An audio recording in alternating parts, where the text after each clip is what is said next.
सुंदरवन जंगल का राजा शेर खान बाघ अब बूढ़ा हो चला था।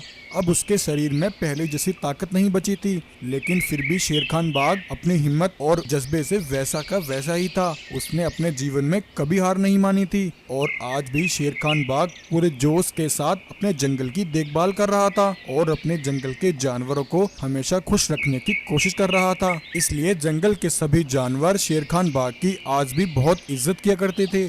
शेर खान का मान सम्मान और रुतबा आज भी जंगल में पहले जैसा ही था। अब जंगल में ऐसे ही सब ठीक ठाक चल रहा था। एक बार उस जंगल में अचानक ना जाने कहां से एक अद्भुत शक्तियों वाला ज़ॉम्बी शेर घुस आता है। वह कोई साधारण ज़ॉम्बी शेर नहीं था, उसके पास अद्भुत रूप बदलने वाली शक्तियां थीं, जिससे वह ज़ॉम्बी शेर किसी भी जानवर का रूप धारण कर लेता था। वह ज़ॉम्बी शेर दिखने में बड़ा ही जालिम और खूंखार था। वहां आकर वह ज़ॉम्बी शेर कहता है, अरे वाह, यह जंगल तो बहुत बड़ा है। अब मैं यहीं रहूंगा। सबसे पहले मैं इस जंगल के जानवरों को अपना शिकार बना लूंगा और उसके बाद इस जंगल के राजा को मारकर इस जंगल पर कब्जा कर लूंगा। यह सब बोलकर वह ज़ॉम्बी शेर जंगल में आगे बढ़ता है। थोड़ा आगे चलने के बाद उसे सामने एक बकरी घास चरती हुई दिखाई देती है। उसे देखकर ज़ॉम्बी शेर के मुंह में पानी आ जाता है। वह एक गाय का रूप धारण कर लेता है और उस बकरी की तरफ बढ़ने लगता है। बकरी गाय को अपनी तरफ आता देख कुछ नहीं करती, लेकिन उसे क्या पता था कि सामने उसकी मौत आ रही है। बकरी के पास आते ही वह ज़ॉम्बी शेर अपने असली रूप में आ जाता है और बकरी पर हमला करके उसे मारकर खा जाता है। बकरी को खाने के बाद वह ज़ॉम्बी शेर एक पेड़ के पास आ जाता है। उसे कोई जंगल में पहचान न ले, इसलिए वह ज़ॉम्बी शेर एक गाय का रूप ले लेता है और वहां आराम करने लगता है। वहीं शेर खान बाग का मंत्री चीता जंगल में घूम रहा होता है। तभी घूमते हुए उसे अपने सामने एक बकरी की लाश दिखाई देती है। उस बकरी की लाश देखकर मंत्री चीता हैरान हो जाता है। अरे, इस बकरी को किसने मार डाला? हमारे जंगल में ऐसा करने की किसकी हिम्मत हो गई? मुझे अभी जाकर यह बात शेर खान महाराज को बतानी होगी। तब चीता उसी समय शेर खान बाग के पास पहुंचता है और वहां जाकर शेर खान बाग को सारी बात बताता है। चीता की बात सुनकर शेर खान बोलता है, अरे चीता, यह तुम क्या कह रहे हो? तुम्हें मैंने जंगल की निगरानी करने के लिए रखा हुआ है। तुम्हारे होते हुए ऐसा कौन कर सकता है? जाओ और पता करो आखिर यह सब किसने किया है। तब चीता अपने महाराज शेर खान बाग की बात सुनकर जंगल में उस शिकारी को तलाश करने लगता है। जंगल में घूमते हुए चीता को सुबह से शाम हो जाती है, परंतु उसे उस बकरी को मारने वाले का कोई सुराग नहीं मिलता। बेचारा चीता थक हार कर शेर खान बाग के पास वापस लौट आता है।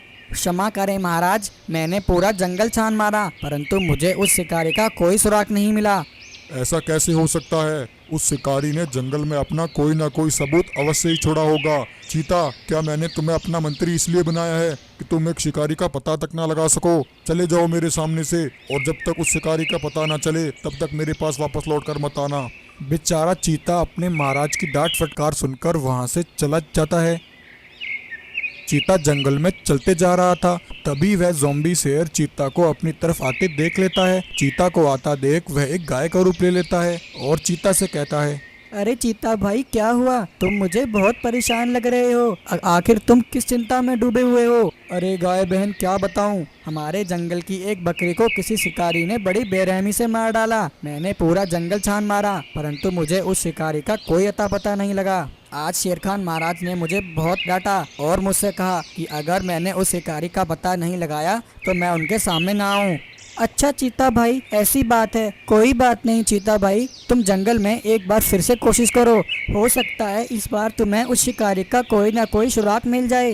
तब उस गाय की बात सुनकर चीता वहां से चला जाता है। उसके जाते ही वह ज़ॉम्बी शेर अपने असली रूप में आ जाता है। मूर्ख चीता, तू मेरा पता कभी नहीं लगा सकता। मैं ऐसे ही इस जंगल के एक एक जानवर को मारकर खा जाऊंगा। तब वह ज़ॉम्बी शेर ऐसा ही करने लगता है। वह रूप बदल बदल कर जंगल के बाकी जानवरों को भी मारने लगता है और जंगल में आतंक मचाने लगता है। जब चीता वहां वापस लौटता है तो वह बाकी जानवरों को मरा पाकर हैरान हो जाता है। आखिर यह सब कौन कर रहा है? वह जो कोई भी है, मैं उसका पता जरूर लगा लूंगा। तब चीता को पास में एक हिरन घास चरती हुई दिखाई देती है। उसे देखकर चीता एक पेड़ के पास जाकर खड़ा हो जाता है। अब मैं देखता हूँ वह शिकारी कौन है। अगर वह शिकारी इस जंगल में ही है तो वह इस हिरन को मारने के लिए जरूर आएगा। ऐसा कहकर चीता उस हिरन की निगरानी करने लगता है। तभी थोड़ी देर में उस हिरन के पास एक गाय आती है। असल में उस गाय के भेष में वह ज़ॉम्बी शेर ही था। गाय के पास आकर वह ज़ॉम्बी शेर अपने असली रूप में आ जाता है और उस हिरन पर हमला करके उसे जान से मार देता है। चीता यह सब देखकर दंग रह जाता है। अच्छा, तो यह सब इस ज़ॉम्बी शेर का किया धरा है। तब चीता फौरन शेरखान बाग के पास पहुंचता है और उसे सारी बात बताता है। महाराज, उस ज़ॉम्बी शेर के पास कुछ अद्भुत शक्तियां हैं जिनसे वह अपना रूप बदल लेता है। वह ज़ॉम्बी शेर रूप बदल कर जंगल के जानवरों को अपना शिकार बना रहा है। चीता की बात सुनकर शेरखान बाग को बहुत गुस्सा आता है। चीता, कहाँ है वह ज़ॉम्बी शेर? मुझे उसके पास ले चलो। उधर वह ज़ॉम्बी शेर फिर से एक गाय का रूप ले और वहीं घास चरने लगता है। चीता शेरखान बाग को लेकर वहां पहुंचता है। महाराज, यही वह ज़ॉम्बी शेर है जो गाय का रूप लेकर हमारे सामने खड़ा है। तब शेरखान बाग उस गाय के पास जाकर कहता है, अरे गाय, तुम कौन हो और तुम इस जंगल में कहाँ रहती हो? महाराज, आप ये मुझसे कैसा सवाल कर रहे हैं? मैं तो इस जंगल में सालों से रह रही हूँ। मूर्ख शेर, बंद कर अपना यह नाटक। मैं तेरा सारा खेल समझ गया हूँ। तू वही शिकारी है ना जो अपना रूप बदलकर जंगल के जानवरों को मार रहा है, लेकिन आज मैं तुझे नहीं छोड़ूंगा। तब शेरखान बाग की बात सुनकर ज़ॉम्बी शेर अपने असली रूप में आ जाता है और शेरखान बाग पर हमला करता है। शेरखान बाग और चीता दोनों मिलकर उस ज़ॉम्बी शेर का सामना करते हैं और दोनों मिलकर उस ज़ॉम्बी शेर को जान से मार डालते हैं। यह कहानी है कुछ दुष्ट रंगीन बागों की। वे सभी रंगीन बाग बहुत घमंडी और सभी के सभी जालिम थे। उन रंगीन बागों के पास कुछ अद्भुत शक्तियाँ थीं। किसी के पास अग्नि की शक्ति, किसी के पास वायु की शक्ति, तो किसी के पास जल की शक्ति थी। वे सभी रंगीन शेर अपनी शक्तियों का हमेशा गलत फायदा उठाते थे। वे सभी जंगल के जानवरों को डरा धमकाकर उनसे अपना काम कराया करते थे। जो भी जानवर उनकी बात नहीं मानता था तो वह उसे अपनी शक्तियों से जलाकर मार दिया करते थे। जंगल के सभी जानवर उन रंगीन बागों से बहुत ही ज्यादा परेशान थे और सभी जानवर उन रंगीन बागों का सामना करने से भी डरते थे। एक दिन जंगल के सभी जानवर उन रंगीन बागों की जुल्मों से परेशान होकर एक जगह इकट्ठे होकर बातें कर रहे थे। तभी उनके जंगल में एक सफेद शेर वहां आता है। जंगल के सभी जानवर उस सफेद शेर को देखकर हैरान हो जाते हैं। वह सफेद शेर यहाँ रंगीन बागों के जंगल में अपने पिता की मौत का बदला लेने के लिए यहाँ आया था। दरअसल आज से 20 वर्ष पहले इस जंगल के राजा गब्बर शेर हुआ करते थे। उनका एक बेटा भी था जिसका नाम सिम्बा था। गब्बर शेर की रंगीन शेरों की एक सेना थी। उन सभी रंगीन शेरों के पास कुछ अद्भुत शक्तियां थीं। किसी के पास अग्नि की शक्ति, किसी के पास वायु की शक्ति, तो किसी के पास जल की शक्ति थी। वे सभी रंगीन शेर अपनी शक्तियों से जंगल के जानवरों की हमेशा रक्षा किया करते थे। गब्बर शेर की सेना के रहते किसी की हिम्मत नहीं थी कि उनके जंगल में कदम भी रख सके। इसलिए जंगल के सभी जानवर रंगीन शेरों के राज में बहुत ही खुश थे और हंसी खुशी अपना जीवन यापन कर रहे थे। एक दिन एक भालू अपने बीमार बच्चे को लेकर रंगीन शेरों के पास आता है और कहता है, महाराज महाराज, देखिए ना, मेरे बच्चे को क्या हुआ है। इसकी तबीयत अचानक से खराब हो गई है। इसने 2 दिन से कुछ भी नहीं खाया। आप कुछ कीजिए महाराज, वरना मैं अपने बच्चे को नहीं बचा पाऊंगा। तब गब्बर शेर कहता है, भालू, तुम चिंता मत करो, तुम्हारा बेटा अभी बिल्कुल ठीक हो जाएगा। तब गब्बर शेर अपनी शक्तियों से भालू के बीमार बेटे को बिल्कुल स्वस्थ कर देता है। यह देखकर भालू बहुत खुश होता है, परंतु वहीं एक दुष्ट रंगीन बाघ छिपकर यह सब देख रहा होता है। अरे, इन रंगीन शेरों के पास तो अद्भुत शक्तियां हैं। ये शक्तियां तो हमारे महाराज शेरखान बाघ के पास होनी चाहिए। मुझे यह बात महाराज शेरखान को बतानी होगी। तब वह रंगीन बाघ अपने महाराज शेरखान बाघ के पास जाकर उसे सारी बात बताता है।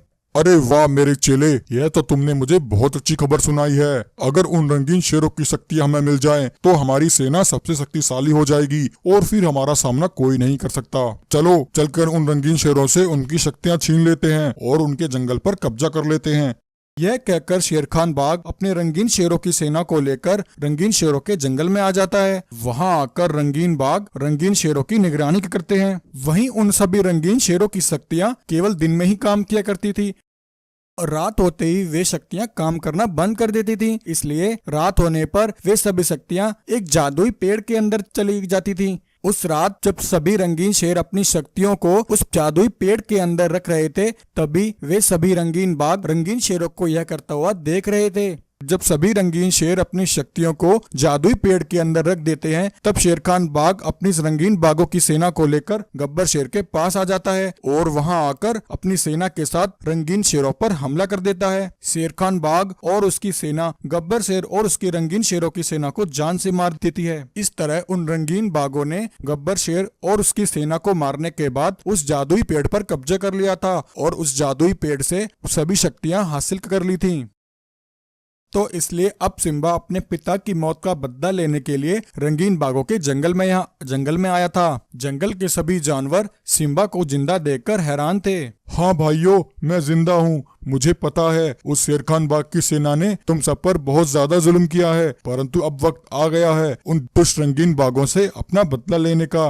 भाइयों, उन रंगीन बाघों को खत्म करने में तुम्हें मेरी मदद करनी होगी। तब सिम्बा शेर एक गाय को शेर खान बाग के पास भेजता है। शेर खान बाग, आज रात हम सब जानवरों ने मिलकर आप और आपकी सेना के लिए एक दावत रखी है। आप सबको दावत में शामिल होना है। अरे वाह गाय, यह तो तुमने बहुत अच्छा किया। मैं तुम सब जानवरों से बहुत खुश हूँ। तुम सब ऐसे ही हमारी सेवा करते रहो। मैं अपनी सेना को लेकर वहाँ जरूर आऊंगा। रात होते ही शेर खान बाघ अपनी पूरी सेना के साथ जानवरों की दावत में पहुंचता है और वहां जाकर बड़े मजे से अपनी सेना के साथ दावत का आनंद लेता है। उधर मौका मिलते ही सिम्बा शेर उस जादुई पेड़ के पास पहुंचता है और वहां जाकर उससे सारी शक्तियां हासिल कर लेता है। सुबह होते ही सिम्बा शेर उन जादुई शक्तियों से सभी रंगीन बाघों का हमेशा हमेशा के लिए अंत कर देता है। इस तरह सिम्बा शेर जानवरों की मदद से अपने पिता की मौत का बदला शेर खान बाघ से ले लेता है और फिर सिम्बा शेर सभी जानवरों के साथ हंसी खुशी फिर से जंगल में रहने लगता है।